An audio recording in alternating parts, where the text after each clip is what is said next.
Peace, peace, peace. You are watching IDTV. This week's IDTV is about you. Okay, not really. What it's about is I just have a question for you. What would you do? What would you do?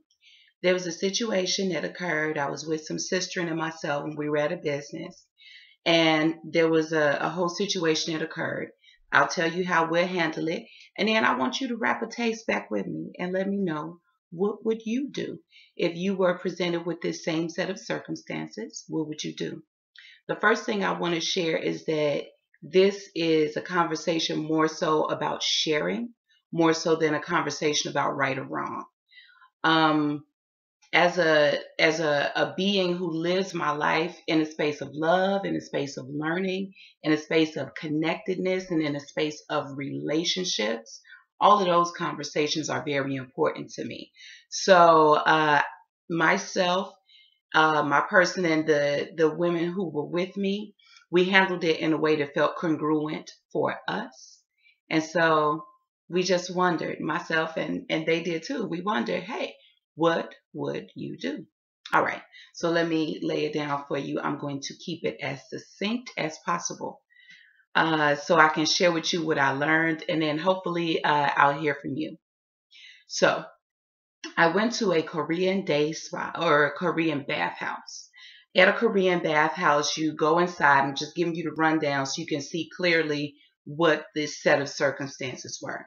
You go inside and you pay. And as you pay, the women and the men go in separately. When you go in on the women's side, you bathe yourself and shower yourself, and then you're given some clothing that they have there for you to put on. And then you go and enjoy the other amenities that are in the co-ed portion.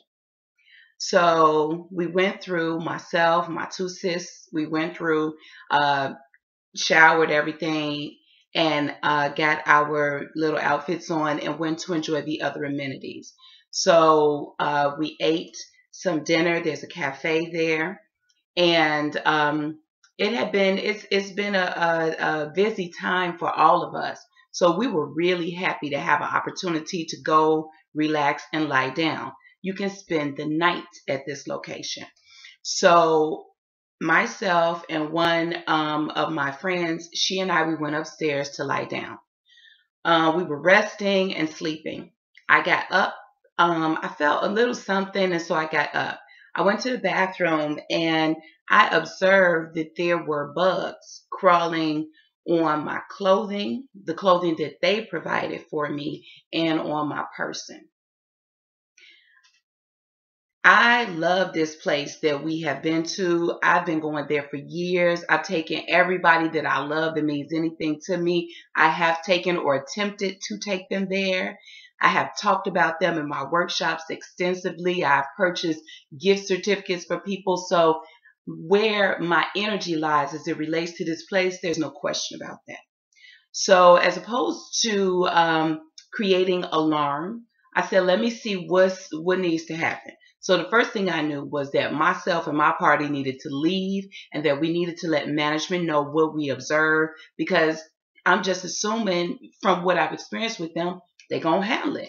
Ain't going to be nothing else to it. They're just going to handle it. So I went and I got my sis. I tapped her on the shoulder. I was like, come with me. I said, come with me into the bathroom. I had her take off her shirt. She had bugs crawling on her as well. I was like, girl, let's breathe, because this is really something. So I took my clothing and I pressed down and killed, one or two of the bugs, one on a towel and one on the clothing that I had. And I proceeded to get my other friend, and we all went to the front. So I told the young man at the front counter, I said, I need to speak to your manager. He said, no manager's here. I said, look, this is what's happening. You need to find me who I need to speak to about this. The lady came to the front. I explained the situation. I took her to where we were sleeping so she could see the two sleeping chairs. We came back down. I told her, I said, look, all we need to do is that we need to leave, and I'm going to let y'all handle this, because I know from my experience with y'all are going to handle this. It's not going to be no big deal. She said, fine, you all are welcome to leave or whatever. So we're getting our things and we're getting ready to go. She asked me a question as we're getting ready to go. She was like, "Oh no, wait, you need to pay." I'm going to just give you a moment of silence to let that sink in. There were bugs on my clothing and on my body. And this woman told me that I needed to pay. I said, all right. Not all right that it's all right. All right, I can hear what you're saying. I refuse to pay for this service. There was a service that was implied that was going to be delivered. We were going to spend the night. The only reason that we're leaving is because of this situation.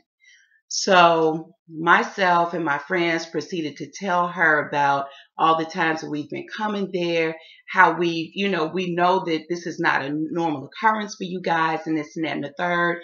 And, we've spent lots of money here and we've been coming here for years, She said, I can hear you. It's unfortunate and you need to pay this money. She said she's willing to call the police. We said call. The police got there. The police said that the woman says we're willing to have you arrested. Myself and my friend, the two that they wanted us to pay, we stood there quiet as we can be. And we said, let's go. We'll go straight to jail because we refuse to pay for this. So nevertheless, the police officer went over and spoke with the woman. And he was saying whatever it was he was saying, and she kept saying, whatever it was she was saying. I want to get into all of that. And so he came out and he escorted us out and said, you all can leave. He said, but the only thing is that you can never come back. I'll let that sink in too.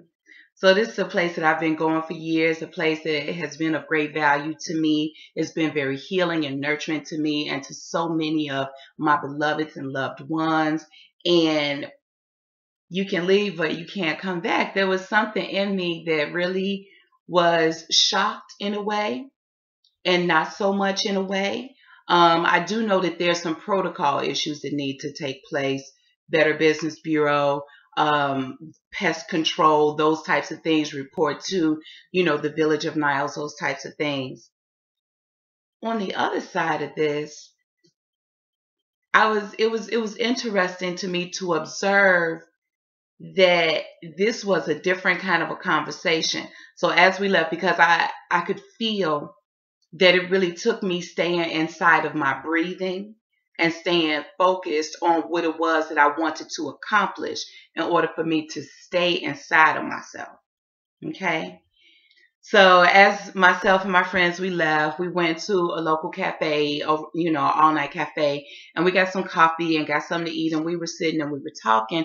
And even while we were driving, we were talking, and my girls, we were talking amongst each other like, number one, this is fucked up. And then number two, is it really? What's the lesson? What's the lesson? What's the lesson?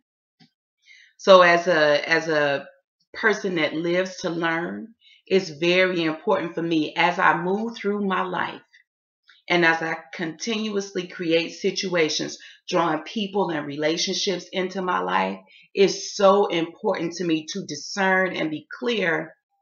Why did I create this situation? Whether it be a relationship, whether it be an illness, whether it be anything, I want to know for myself, why did I create it? So that I can go about creating the converse of that, creating a solution. Okay. So one of the things that I really had to rest inside of that a master teacher taught me some while ago was that it's very important for me to recognize that my peace is a gift that I'm not to allow anybody to take from me, nor am I to give it to anyone.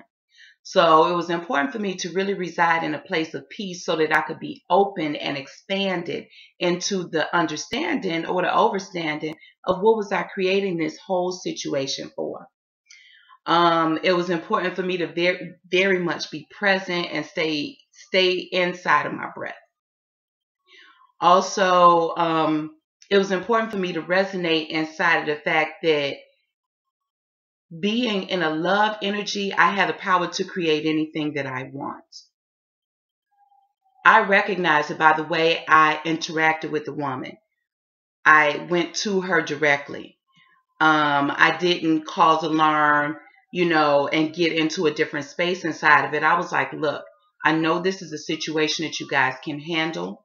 Myself and my party just want to leave, and we want for everything that we have experienced. We just don't want to pay for anything more. We didn't even ask for a refund of our admission because you do pay, to come into these places. So when she said that, we had to leave and that we couldn't come back no more, the lessons that I wanted to reside inside of is this. Some of the lessons. There's so many more. And if I think of some more of them that I don't mention here, I'll type them up and post them in the comments. One of the lessons is value. I know what my heart is. I know where my heart is. I know that I was focused in a love space. Like, look, we got to handle this. I'm one with you all. We can work it out. This is how it's going down. My energy was in a love space. There was no value for what it was that I was bringing to the table. The value for her was money, not in the connection, not in the relationship. And I'm clear that this is a business. I thought it was a conscious business, so that's why I made an assumption which was proven clear to me. When I become very clear, no matter how much I love, no matter how devoted I am, that I am not valued, it's time for me to make a movement. Okay?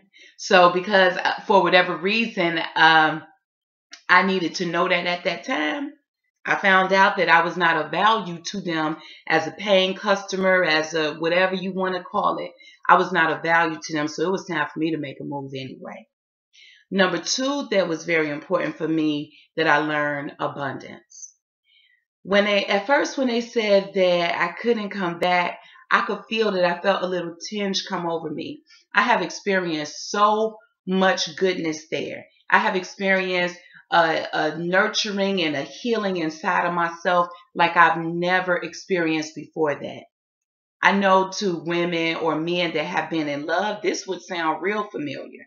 Holding on to someone or a situation, because it's like I've never had this fullness of this kind of an experience. I had to come on back around and bring it around real swift and recognize that is a poverty mentality for me to think that that's the only time that I would ever experience that.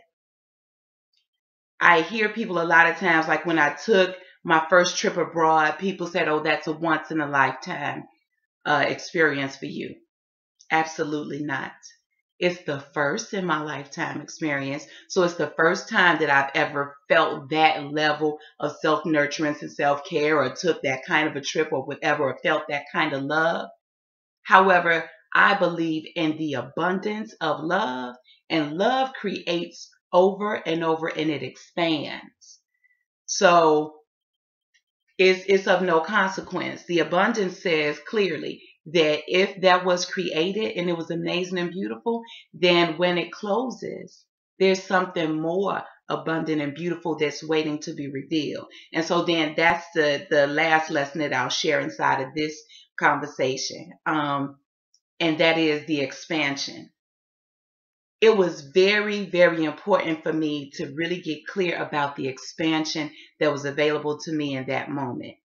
Since I was willing to reside in the fact that there was a lesson inside of here for me, there was something for me to get and for me to learn, I could have went back and forth with the right-wrong conversation. The right-wrong conversation is a very small conversation. An expanded conversation is, what is there here? What is this space supporting for me to learn and for me to overstand and for me to really get inside of me? Like Jamaica Funk, let it get into you, right? So, and sitting inside of that, I was open for the expansion of knowing that something more amazing and more beautiful is opening up for me. And so I'll keep my sights forward. I'll keep focusing forward and not looking behind me. What's behind me was beautiful. I enjoyed it, and I'm ready for what's new. So that was kind of a long and a short of it. The lessons that I have were, of course, of value, abundance, love, and expansion. VALE, value, abundance, love, and expansion. If you resonate with this, by all means, please share this.